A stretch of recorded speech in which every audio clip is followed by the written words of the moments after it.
ఆదివారం అమావాస్య. చేయాల్సిన పనులు, చేయకూడని పనులు. సూర్యుడు నిదానంగా అస్తమిస్తున్నాడు. చివరి కిరణాలు ఆకాశాన్ని ఎర్రటి రంగులోకి మారుస్తాయి.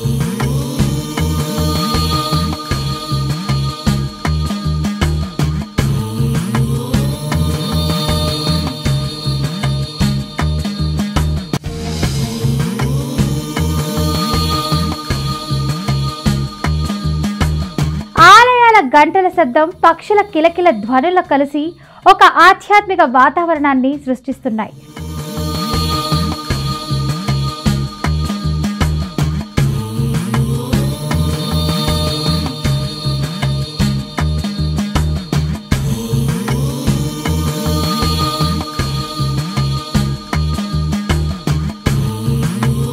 చీకటి మెల్లగా ఆవరించుకుంటున్న వేళ ఆకాశంలో నక్షత్రాలు కనిపించవు.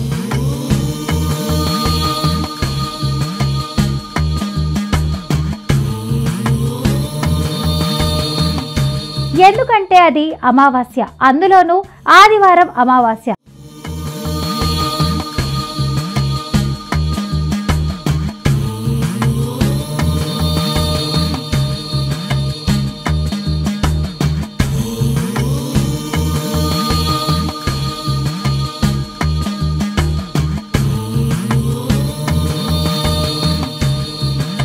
ఈ రోజున చేయాల్సిన పనులు, చేయకూడని పనుల గురించి పూర్వీకులు ఏం చెప్పారో తెలుసుకుందాం. ఆదివారం అమావాస్య. చేయాల్సిన పనులు. ఈ రోజున పితృదేవతలకు సంబంధించిన కార్యాలు చేయడం అత్యంత శుభప్రదం. తర్పణం, పిండ ప్రదానం.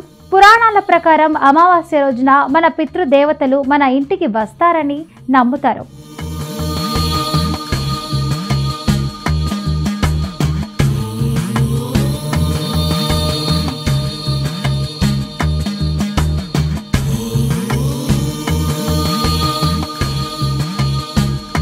కాబట్టి వారికి తర్పణం అంటే నీటిని వదలడం మరియు పిండ ప్రదానం అంటే అన్నం ముద్దలు పెట్టడం.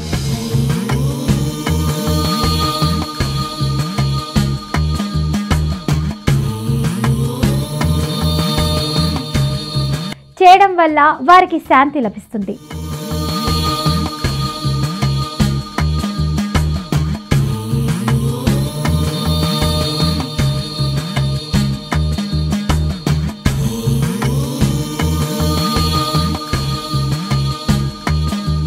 దానం.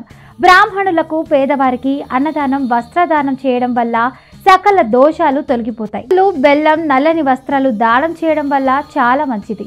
నది స్నానం. వీలైతే నదిలో కానీ పవిత్రమైన చెరువులో కానీ స్నానం చేసి సూర్య భగవానుడికి ఆర్ఘ్యం సమర్పించాలి.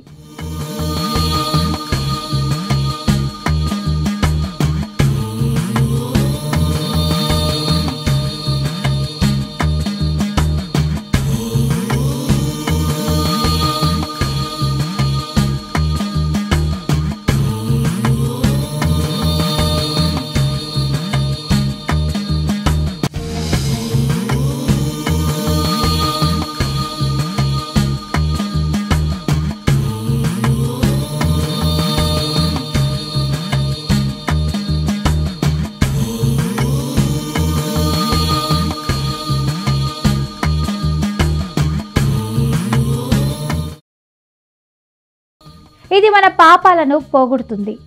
రుద్ర జపం.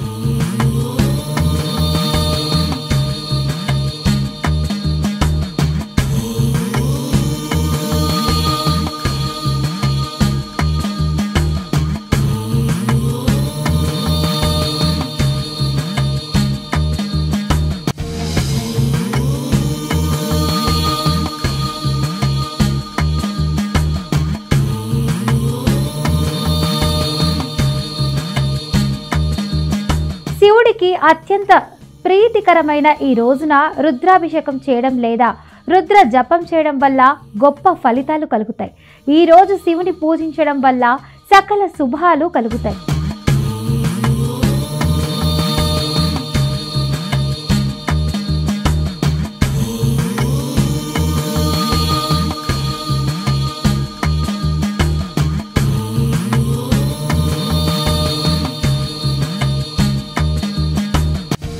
ఆదివారం అమావాస్య చేయకూడని పనులు, కొన్ని పనులు చేయడం వల్ల ప్రతికూల ఫలితాలు కలుగుతాయని నమ్మకం.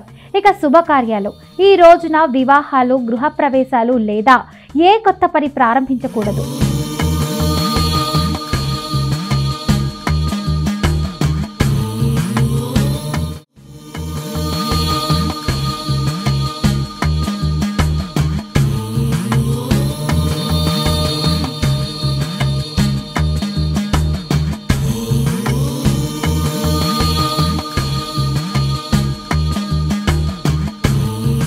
ఈ సమయం పితృకార్యాలకు మాత్రమే కేటాయించాలి.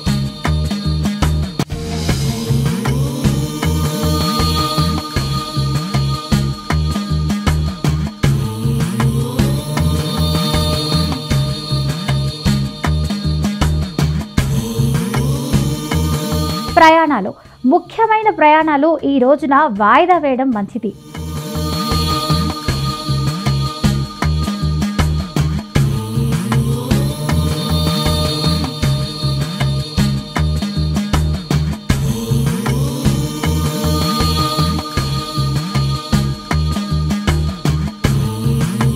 ముఖ్యంగా సాయంత్రం వేళ ప్రయాణాలు చేయకూడదు.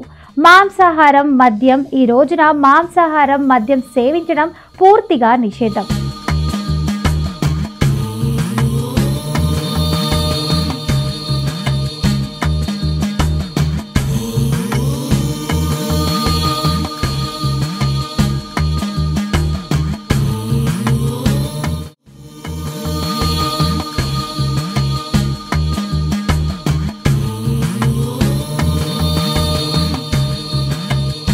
శుచి, శుభ్రత పాటించడం చాలా ముఖ్యం.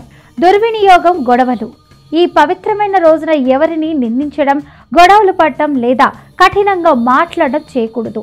మనసును ప్రశాంతంగా ఉంచుకోవాలి.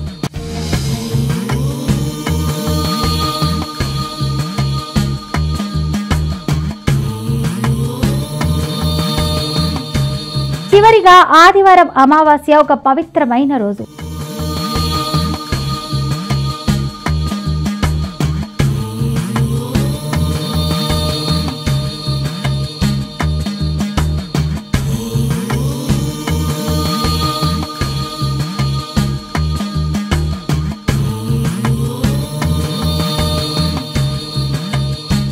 ఇది మన పితృదేవతలకు సమర్పించుకోవడానికి, వారి ఆశీస్సులు పొందడానికి ఒక అరుదైన అవకాశం.